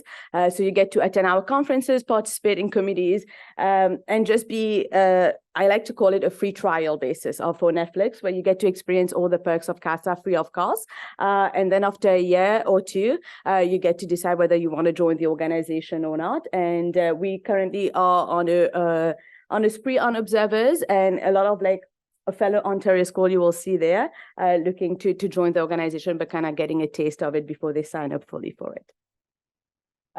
In name of the transparency, this is currently our membership fee structure. So we operate on a top tier model. So again, just to create that equity piece of it, but also highlighting that we have a maximum and a minimum just to ensure that any school, if you're representing 100,000 students, you're not contributing to the majority of the budget. So regardless if USC were to represent 40,000 students or like 75,000 students, you will be paying a maximum fee of 63. Of course, these fees are due for inflation, but you will have a maximum fee, and there's also a minimum fee again, just to ensure that everyone is contributing equitably to the running of the organization. So a quick overview of our governing documents. So just like yourself, we are a nonprofit, so we follow the Nonprofit Corporations Act. We also have our bylaws that are reviewed, renewed, written by students again. So it's the students setting the direction for the future leaders of the organization, and very much reviewed by lawyers. And this is something that's reviewed quite annually by the secretary, who is a student. Internally, we have a strategy plan, and it's a 3-year plan, which is currently in the process of renewal, just to create for that another 3-year one. And this kind of allows for the turnaround of students to still ensure that we are doing the project that we said we do, and kind of ensure continuity. And we have operating procedures that kind of just outlines the running of the organization, like the membership fee, what are my duties, what are the board duties, and all these documents can also be found on our website if you are keen to learn a little bit more about them. So our strategic pillars, so as priorities for the organization, these are the 5 big pillars that we look for. Membership. Without the students, I don't think the organization will exist. Who will we be advocating for? Speaking of advocacy, if we do all this work, but we don't bring that work to people who make decisions, and at the end of the year, so how are we going to get the investment in there? So we consult with the students, and then we present that and advocate to politicians to be able to kind of create change in the student government and the post-secondary sector. Policy and research, as I've highlighted, everything we present to students, to committees, to the public is very much backed up by research, because we do believe that if we want to be listened and seen as a credible source, to be backed up by research. Public relations, we are often seen as an expert. We are asked to testify to committees, but also to take on interviews. And governance, my role is just to ensure that we are doing things legally and the organization is running as smoothly as it can. This is kind of a little bit our structure. So at the top, you have your membership. So you will be part of it. You're kind of at the top of the hierarchy, if you were to say it. You send 2 delegates, the CASA delegates, the primary and secondary. Even as an observer, you have Emily as primary and Sunday as a secondary. And you have 1 vote for your council. It's Emily usually who votes, but if she has to step away, Sandy kind of jumps in. The members elect the board of directors, and they each chair 1 or 2 committees to ensure that it's member driven and they are still doing the work.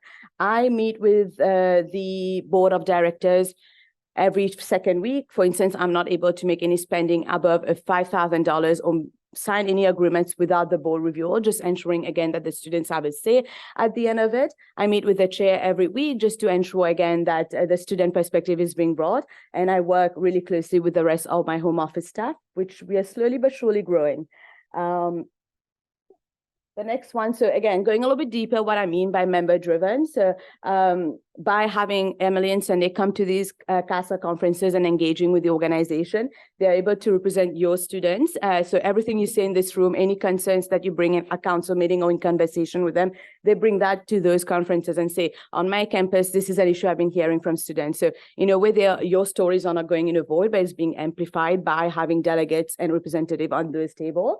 They review and assess CASA's action plans and actions. Just again, the transparency and accountability. If one day they come to me, they're like, you said you would do this and you did not, they have the right to do that. Ensuring compliance to the governing documents, again, for the accountability piece of it. They get to elect CASA's board and committees. In that way, they ensure that their voice is being the one represented through a representative. Attending CASA conferences and bringing your perspective. And last but not least, coming up in 2 weeks, we're having our annual advocacy week, and they will get to meet with federal MPs, politicians, stakeholders, and just, again, bringing your stories to the people making the decision at the end of the day. The board works a little bit more on the day-to-day operations of the organization. So any spending for the organization, any contract, any agreement. So we meet every day, every week, every second week for about 2 hours just to ensure that they are kept in the loop into the operations of the organization. They also create an annual action plan that they present to the student because they were elected in this role and are held accountable as well. They ensure that it's member-driven focus because I'm not able to talk to 100 of student leaders on the daily basis, but the board is the one who gives me the direction of what the students are asking for from across the country. And they also chair committees. Staff sit on there for support, but they are the one kind of leading the direction of it. As I like to say, I provide the tools and the guidance to get them where they want to be. So speaking of committees is where the meat and potatoes kind of happen. They are made from delegates from members, but also observers who are interested in seeing what the work of the organization is. Members get to be voting members on those committees, but observers get to observe, but also are very much involved in the conversation when it comes to creating new OPs or like any training session. So it's very much like, again, getting the nitty-gritty of things done. They also are responsible for creating a work plan and presenting report at every conferences, again, to ensure that accountability piece that they are doing the job that they told the membership at the beginning of the year they would do.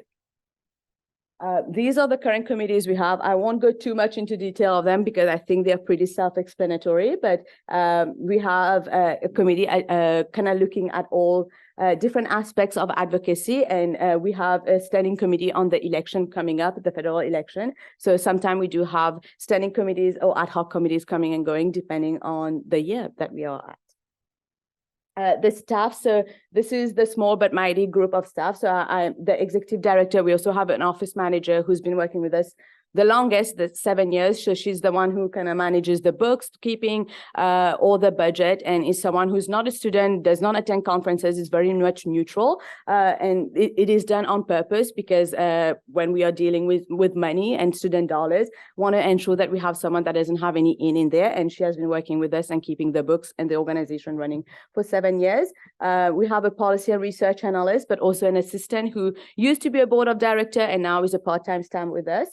A government and stakeholder relations officer whose job is basically to meet with people in Ottawa on the regular basis, just to ensure that the student voice is not getting lost when people are making decisions, because politicians have so many priorities and very often they tend to forget about students unless we are like, we are here, please think of us too. And we have our communications person as well. So what does CASA do? So at a glance, if someone were to be like, I have 30 seconds, give me a pitch of what CASA does, this is the slide I will show. This is how advocacy at CASA works, and this is how we get the thing done at the end. So by starting again, policy and research, on the right-hand side, you can see we, depending on the priorities of the year, there's a different paper that's written. This one is the last one that we had last fall, is looking at student mental health. 2 years after the pandemic, so when the pandemic hit, no one was looking at post-secondary students and COVID specifically. For instance, student was not qualifying for a sub, so CASA decided to put in their resources and time into creating data to say that actually COVID is impacting students way more than people think. So we had a trilogy of data just saying that mental health has worsened, and we are still pushing for the government to invest in mental health. But the Living in the Red is a new paper that came in a couple of months ago, and this one was written actually by a couple of students.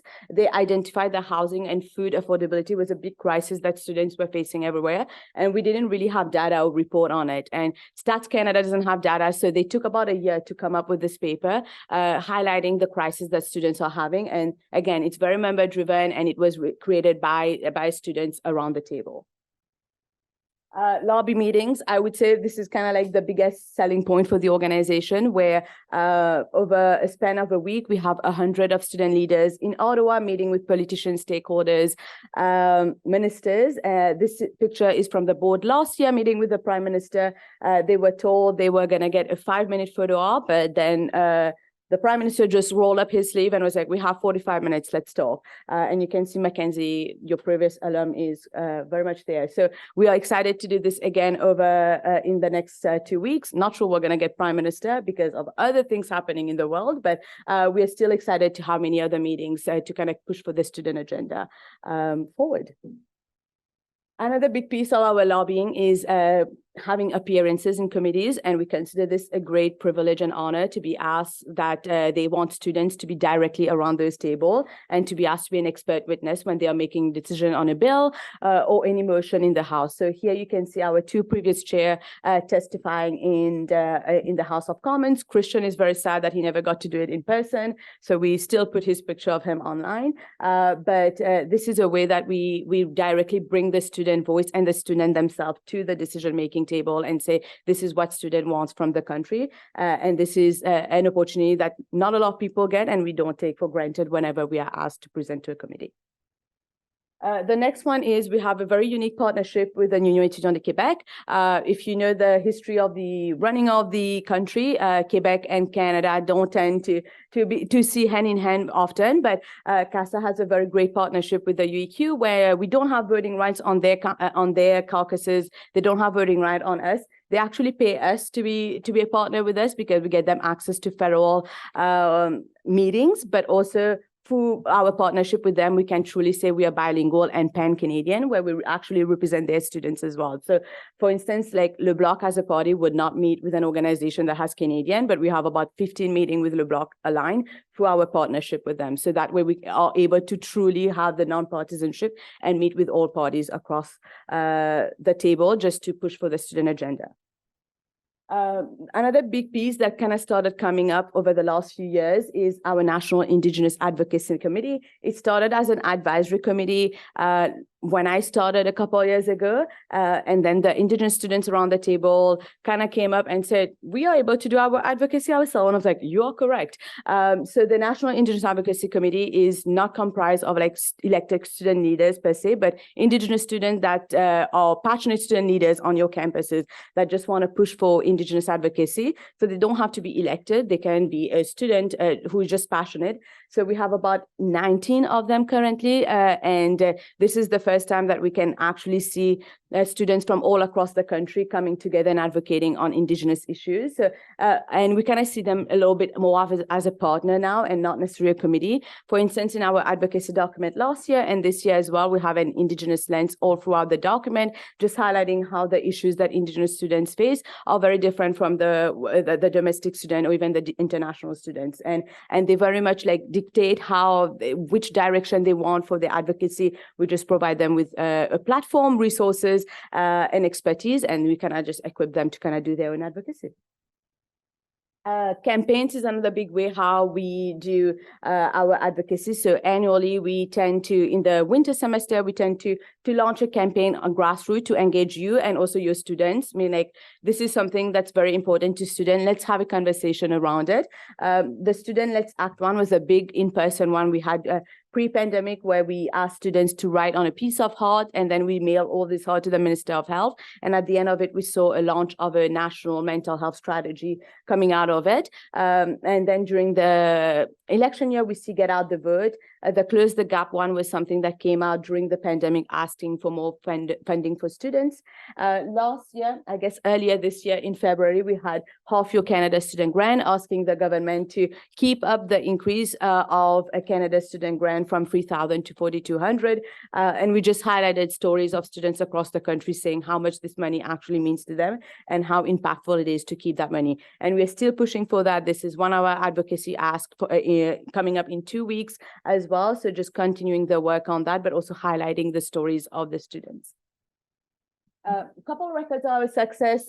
You all have probably seen the International Student Working Hours. I would not take credit that it's only CASA. I think it took a village, but that's something that CASA has been advocating for many years. And just shortly before the announcement, you can see a couple of our student leaders, our executive director, and our chair met with the parliamentary secretary, outlining the issue that students are facing. And that was one recommendation they have put forward, and saying for international students to be able to kind of make it through the inflation that we have, they should have flexibility in terms of choosing what kind of working hours they want to have. If domestic students are able to work more than 20 hours, I don't think international students should have any barrier, but also by lifting that 20 hours, this should not impact like having to apply for a different permit for co-ops, and hopefully this should be in there. So this was temporarily lifted, and we are advocating to have it permanently lifted.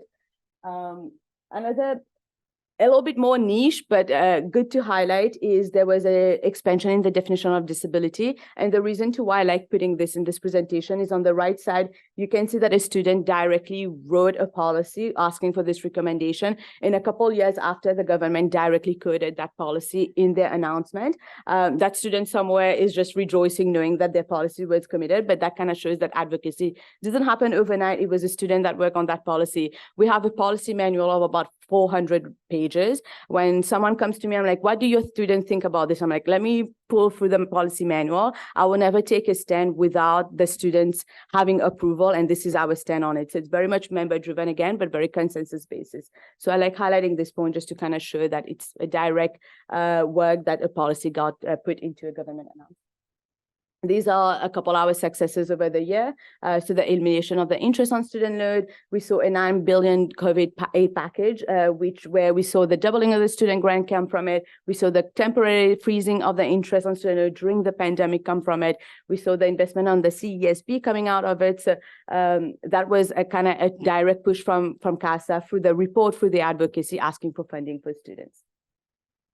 So what does a year at CASA look like? So in May, they come to foundation, they meet one another, and they elect their board of directors, but they also come and like, I tell them to shoot for the stars in terms of their priority. What is the thing that matters to you and your students? Lots of chart papers. They come to really brainstorm about priorities for them. And then the elected board members take that and go to a retreat, and they kind of try to find common theme and create an action plan and committee work plan to be presented at policy and strategy, where the members get to vote and observers get to participate in those consultation sessions. So it's a full week of consultation session. What do you like about this? What do you not like about this? What can we work to reflect your students? So anything that comes to plenary, usually for voting, most of our students, if not all, have had a say into how they feel about it.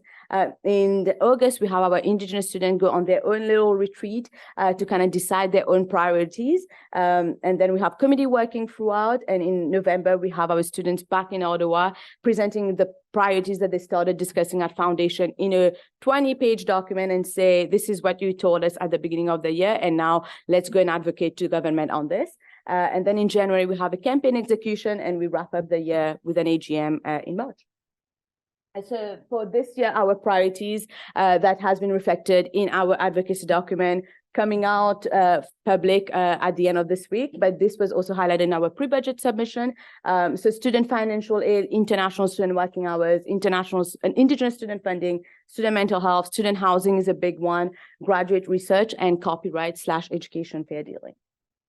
So you can read our pre-budget submission online, but this is again asking for the government to continue their investment in already programs that they had promised to students in the 2019 campaign election. So what does this all mean to you now that I've spoken for this whole time? So why CASA? You get to represent your student at a national level by having student delegates come and bring your stories to these conferences. You get to attend CASA conferences, but also take on leadership priorities. So if there's like an issue that's very important to one of your student delegates here, they want to work on a policy. For instance, the research paper on housing that came from a grad student from Calgary that was like, I care and matter about housing, and I will make everyone care about housing just as much as he did. And he did. And there's a policy paper about it. There's a research paper about it. So you're able to take on those leadership roles and take ownership of your work. You get to participate on CASA committees and working group where the work actually do happen there. One big part of it is the advanced stakeholder relations. So because I am based in Ottawa, my job, you all hire me to do this job in Ottawa, where I have regular meetings with minister's office. While you're all focusing internally on your thing on your campus, you can rest assured that CASA is doing the job externally and bringing those voices to those decision-making tables. You get access to professional training and student union networks. So when Emily and Sandy are traveling to campuses, they are getting those training and bringing it back to council to be able to support you as a team as well too, and also have a network of people across the country to be able to support them. And last but not least, I think like overall, it's very member driven. Again, it's the student who leads the organization. And I'm not here to tie anyone's hand to staying with the organization or to tell them how to join. So it's very easy in, easy out, because I truly believe that the autonomy comes to the hands of the student to decide how they decide to spend their student dollars. And I would say that's pretty much it. You can follow us on all our social, and I also have my email over there. Thank-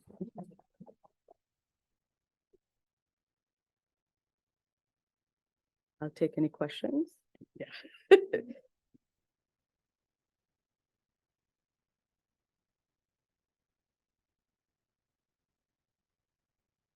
Everyone is an expert in CASA. I love it.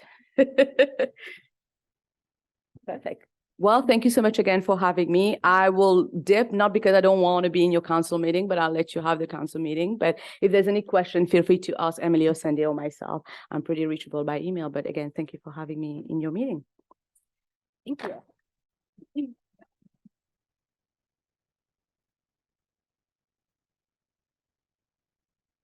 Okay. Questions and comments from the Western community.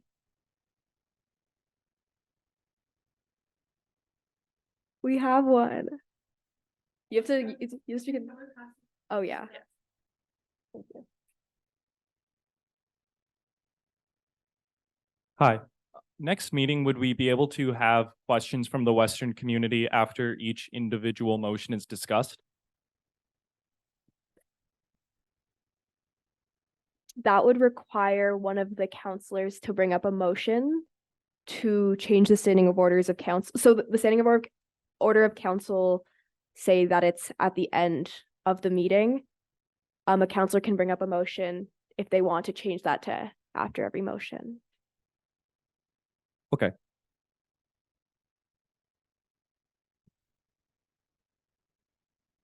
Are there any further questions or comments from the Western community?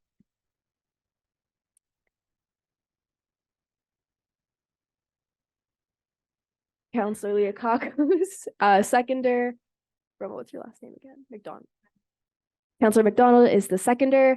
Are there any objections to termination this meeting? If there are none, please go to your standing committee meetings, I think.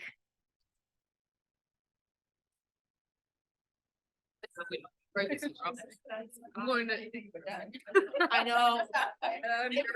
Please sit back down for just 1 second. There we go. The successful candidate is Sonjana Jones.